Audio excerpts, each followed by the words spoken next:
Hi everyone, Tony Tonkin here, just having a conversation with you about anger. Now, I put out a couple of videos, how long ago was that? Months ago, I think about 6 months ago, in relation to anger management. I did the first 2 weeks of this particular course, and so I've decided to get back into it.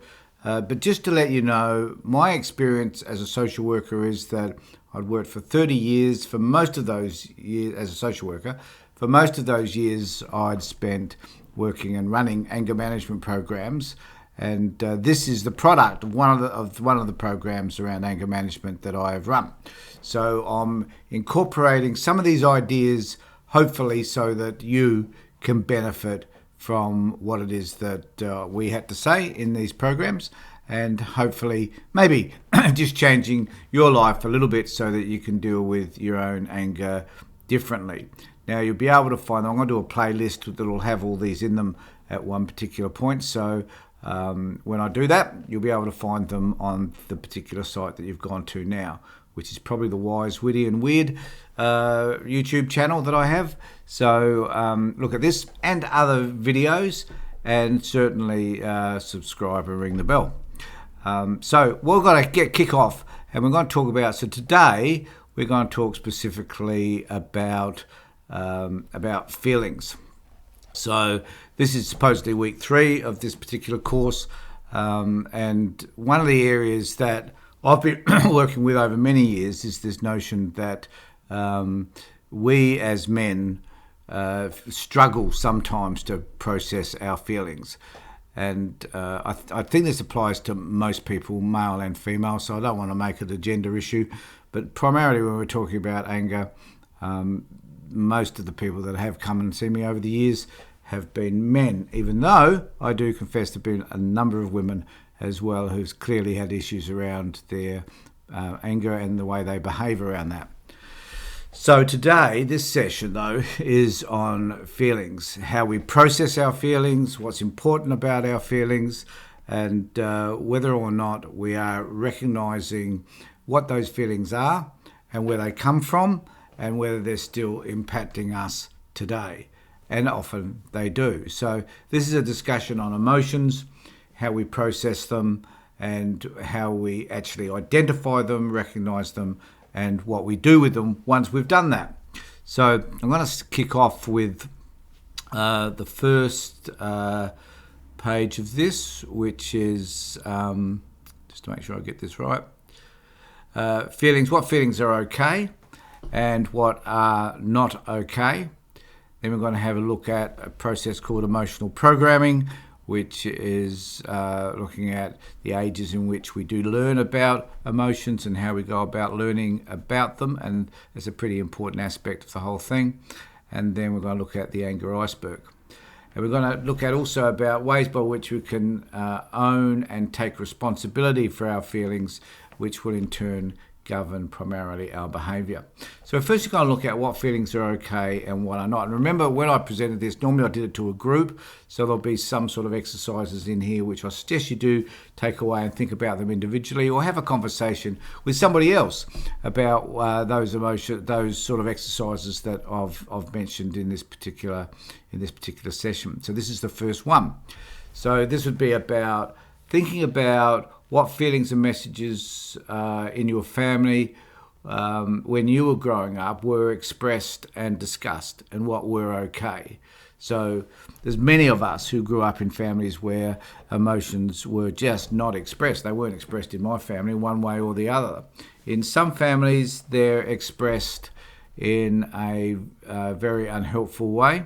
So a lot of people will say, the way my father expressed his anger, his emotions was to be angry, and that produced some violent response or some controlling mechanism he used in order to express those feelings.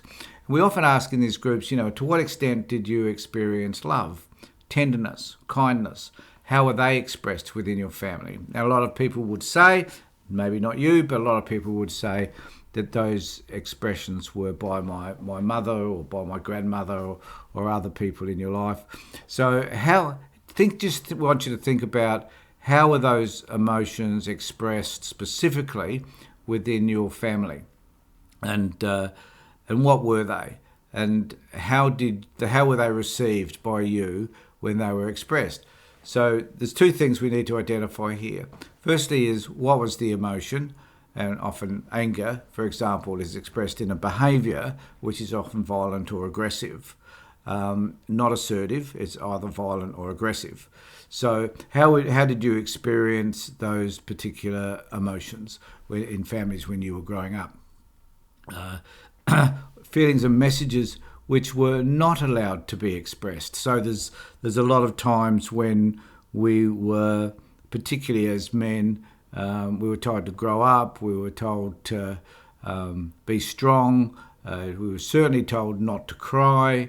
So being able to express emotions were not appropriate. We were told maybe we couldn't express affection or love because we were told that they were feminine qualities, or you're a pussy, or you're a sissy for expressing those emotions. So there's lots of messages from both sides that we had. So what were the messages that were expressed, and what messages did you get about things that could not be expressed within your family? So just take a few moments, just stop this video for a moment, think about what they were for you, and then write them down as well.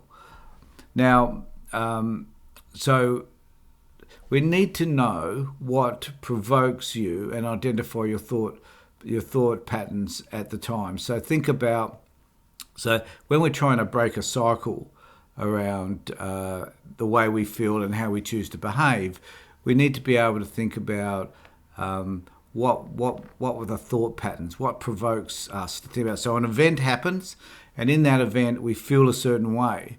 So we might find that someone is not listening to us, for example. And then we need to think about, okay, what thoughts are being provoked with me? I'm not being listened to, I'm not being heard, I'm not being understood, no one seems to care about me, everybody hates me. And so these thought patterns accelerate into ideas, dangerous ideas, about who I am and the way that I need to respond to this particular event. A lot of those dangerous ideas are simply unhelpful because they generate emotions which present a behaviour which is unhelpful or damaging to somebody else. Be prepared to alter your thoughts and actions. So there's this thing, and I don't know whether I talked about it in the previous video, but there's this kind of gap that we can create between what we're thinking, how we're feeling, and the decisions we make to respond around that. I've often thought that we actually, and there's evidence to prove this, that we actually feel something first, and then we start to think about it, and then we respond. A lot of psychologists will say it's the other way around. We think about something which creates a feeling and so on. But I think that sometimes we feel something, and then we respond with a thought around that, and then we act upon it. So we need to be prepared to think about what those thoughts are and the actions that we can take. So in this gap that we can create, we can think about, okay, this is what I'm thinking, this is how I might normally respond, but the way that I normally respond may be unhelpful to the people around me, so maybe I need to think about responding differently, or maybe I can think about, at least I need to talk about how I'm feeling at this particular point rather than choosing an action which is going to be harmful to somebody else. Know and initiate productive ways to manage those feelings. So that's what I was just saying. Just make sure that that I can have a conversation with somebody about how I'm feeling. You know, when you just said, so there's some assertive stuff that you can do, which can, the 4-part statement, the assertive statement, can help us to identify what those feelings are, where they come from, and how you'd prefer to respond, or how you'd prefer other people to respond to you when they say or do things that you find are upsetting. So just going to talk to you a bit about this picture here. Believe it or not, this is a picture of myself when I must have been about 5 or 6, and I made this table. As you can see, it's made out of a mallee stump and a 3x4. And it probably wasn't nailed in all that well, but I was there thoroughly enjoying having made this table. Now, you could probably tell from this table that you couldn't stand anything on either end of it because it would fall over unless you had two things equally balanced. And I was particularly proud of this table because it was the first thing I'd ever made in my life. And what happened was that when my father passed away, he left me with a whole host of videos. A whole host of slides, not videos back then. A whole host of these slides. And I was going through them and I came upon this particular slide. And when I saw it, I just burst out into tears. I could not hold the emotions back. They were just so intense. I could feel them inside of me. I could feel them well up, and then they kind of just exploded. And I was crying and I was distressed. And I came to realise at the time the reason why I was so distressed was that this table represented one of my most harrowing, continual experiences that I probably had throughout my life that still impacts me to this day. Because when I made this table, my memory is that everybody criticised me for it. My mum, my dad, I guess, maybe my older sister. They laughed at me when I made this table. And there's a photograph somewhere of this table sitting next to my bed. You couldn't really put anything on it, but I was really proud of this table.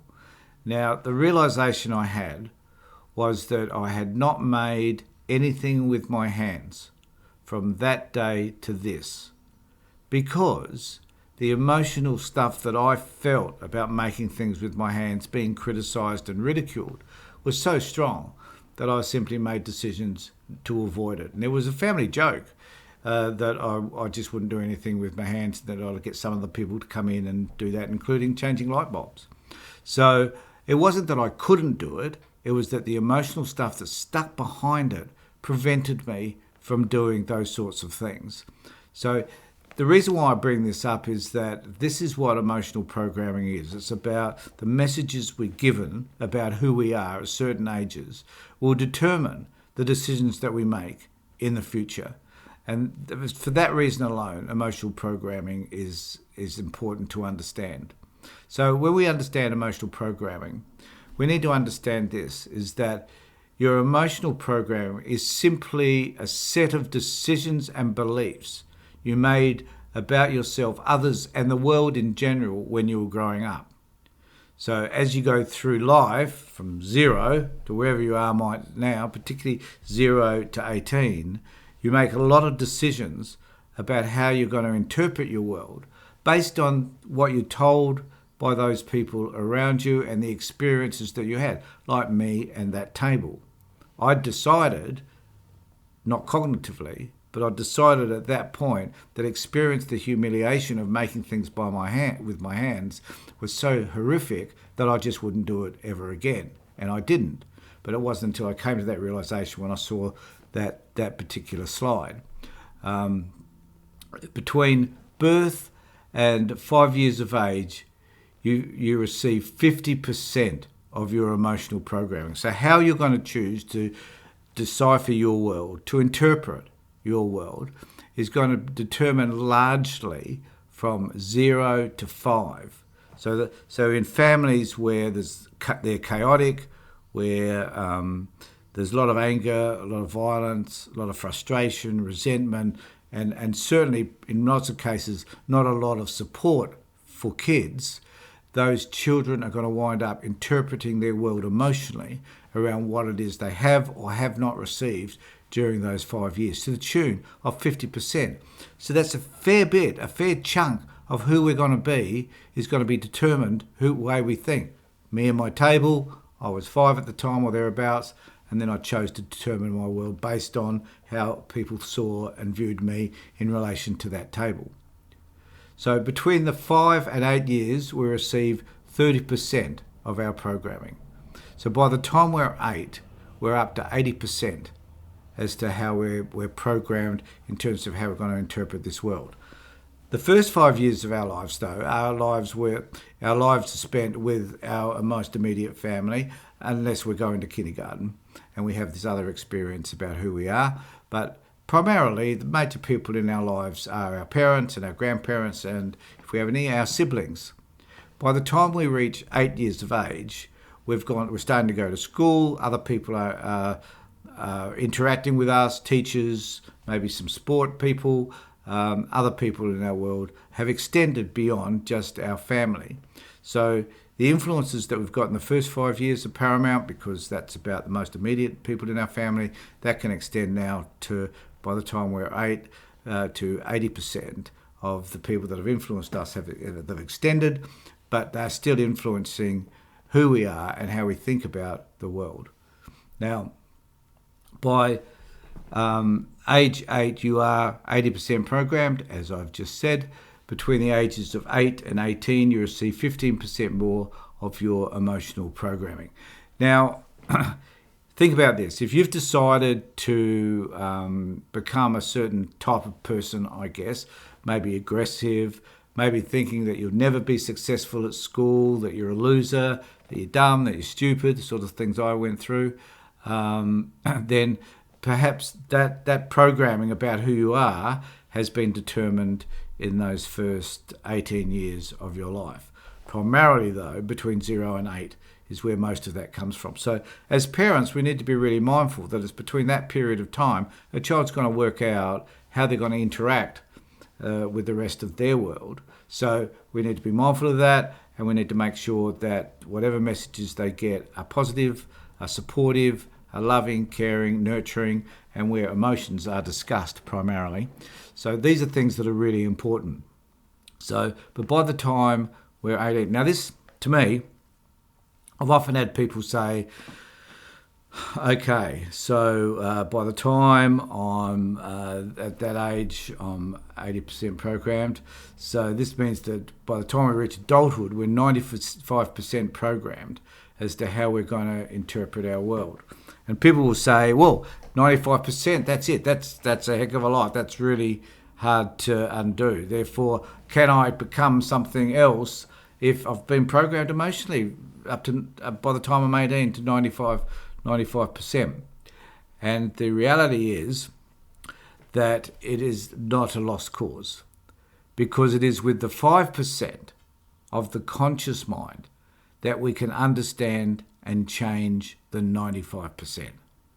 So don't feel lost by this, because we can find a way to change how we are thinking and interpreting our world. And most of my life since as a therapist has been about working with that 5% to help people to understand that this is the way that you have been, but now you can make choices about understanding the way all of that was. For example, again, me and my table, and then understanding that I can actually make things with my hands, I just have chosen not to, and understanding where that emotional stuff came from, and that I can do whatever I need to achieve, which I have done by furthering my education and becoming a social worker. So I understand how that works because I've done it myself. So it is with the 5% that we can understand. So this is the important point. So once we understand why we've been doing what we've been doing, we'll be able to change our behaviour permanently. This is important, and I often mention this to people over the years. Once we understand what we've been doing and why we've been doing it, we'll be able to change our behaviour permanently. That's an important statement to make, because everybody, if you're watching this video, you may have an issue with anger or some other aspect of your life. It is comforting, I think, to know that we can find ways to change that behaviour so that it is going to be different. So I'm going to, and it's not like I had a lot of people say, when I particularly do the anger cycle, and people will say, well, if you ask me to do all this stuff, I'm going to become a different person. No, you're not. You might become a better person, but you're not going to become totally different. You're still basically a caring, loving individual. You're just going to find different ways to express it. You're still going to be frustrated, resentful, and angry, but you're going to find different ways to express that as well. So you're the same person. You don't change in that sense, you just change the behaviour so that people see you and experience you totally different. So the way this works is that when we look at anger, we think of it very much like an iceberg. At the top of the iceberg is the part that everybody sees. But underneath the iceberg sits a whole host of other emotions. They did a survey many years ago amongst men who were angry, and they asked people to express the feelings that they had. And most men, the majority of men, said that they believed that they felt powerless, hopeless, and helpless. They were the reasons why they became angry. Now, when we start to explore what powerless means, why do I feel powerless? Where does that come from? You weren't born powerless. You were little, you were a baby, you were dependent upon other people, but you weren't born feeling powerless.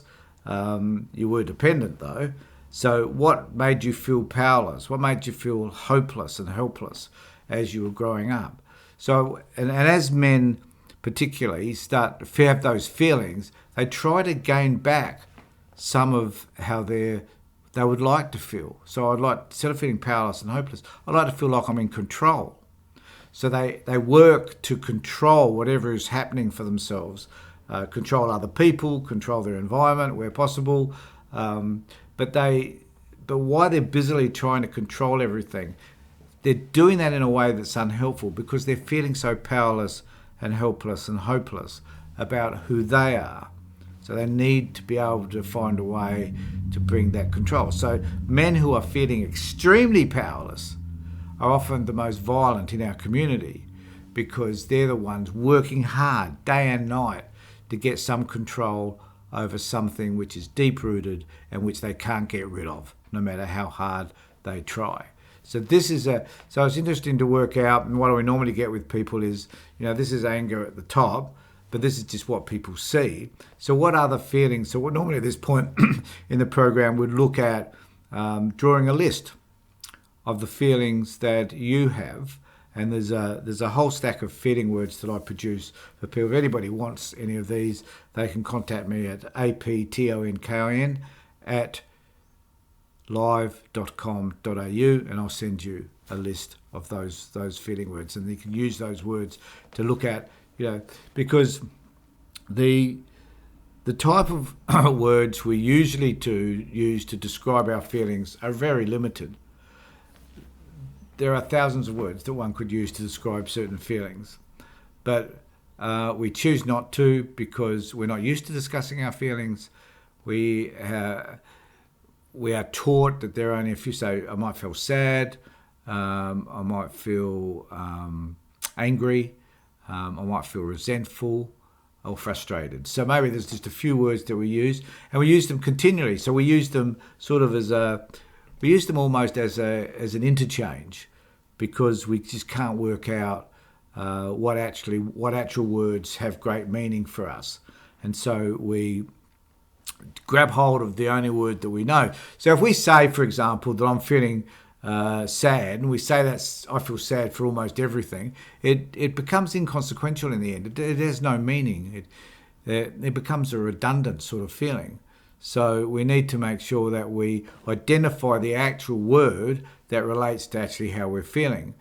And I know that once people, so I had a situation many years ago where I was trying to work out how I felt, and I came across, and it was really about bullying in the workplace, and the word I came across, which I'd never thought of before, was betrayed.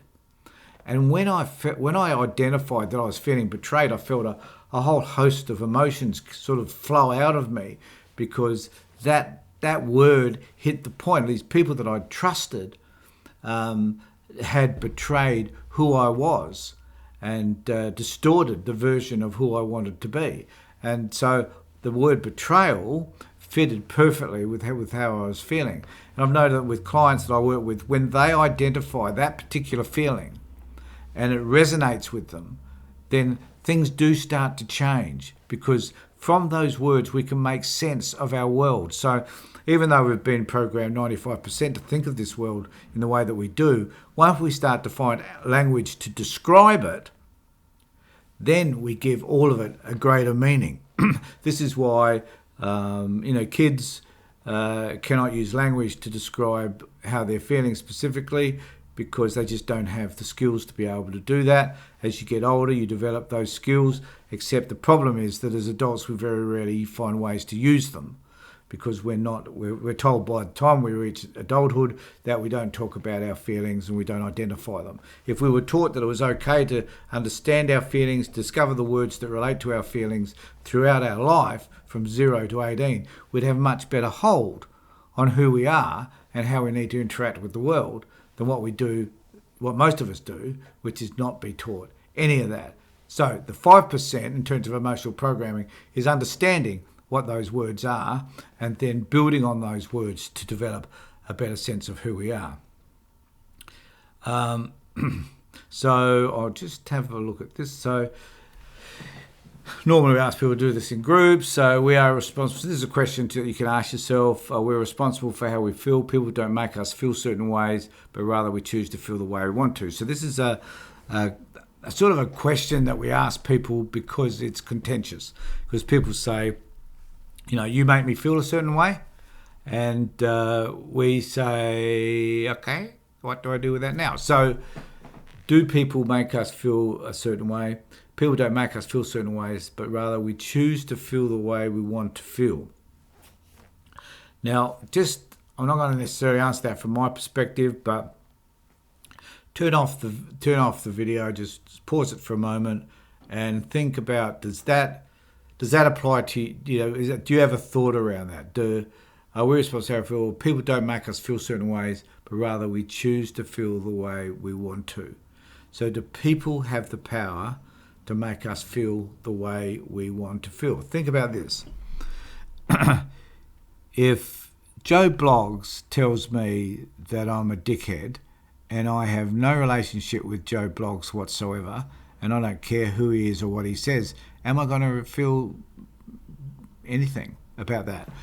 Probably not, actually. But if my partner or my kids tell me that, am I likely to think differently? Yes. Why? Because they have greater meaning for me. I need to feel respected by them. Clearly they don't respect me. I feel resentful maybe because they're thinking that. I'm also wondering, what have I done for them to think that? And so there's a whole lot of things that come into play depending on who it is. So, and it's those feelings though that we have come from the way we've constructed the past and how we deal with emotions in the past. And so it's not the event that causes us to feel a certain way. It's normally about how we feel about those people that have made certain comments maybe about who we are. But it's the feelings that make us, that we choose to feel the way we want to. So if I decided that I didn't want to, that my kids were wrong in calling me a jerk or whatever, and if I feel really good about myself, that wouldn't worry me, right? And probably wouldn't worry me these days either, but I want to know why. But I wouldn't have any deep emotional attachment to any of that. And so we can, by understanding the events in our lives, we can choose to feel the way, perhaps, that we want to. It's very hard to do, I understand that. But we can actually choose that sort of stuff, how I wish to feel about that. And if we choose to feel a certain way, then we can understand why I feel that way. Why did I feel betrayed? Why did I feel the way I did about my table? How did that impact me? So it's about developing some understandings about why it is that we feel the way that we do. So there are three things. We'll finish because there's three things that I usually ask people to be. So we look at how do we think? What comes first, our thinkings or our feelings? I believe that our feelings come first. There's a biological. The feelings come first. There's a biological reason for that. And how do we measure our anger. So I have an anger log which we can use to help that as well. And putting the gap is the other thing. Just put a gap between how I'm feeling, how I choose to respond. And in the middle, how can I respond differently than what I have before? What choices can I make at this point, depending on how I'm feeling, so I'm not going to behave in a way which is going to hurt or harm other people in my life. That's it for this particular week. Next time we're going to be doing reviews, passive, assertive and aggressive behaviour and what they look like. And so grab a pencil and paper while we do that in the next session. So thanks everybody for being with me. Take care of yourself, look after yourself, and more importantly, be safe.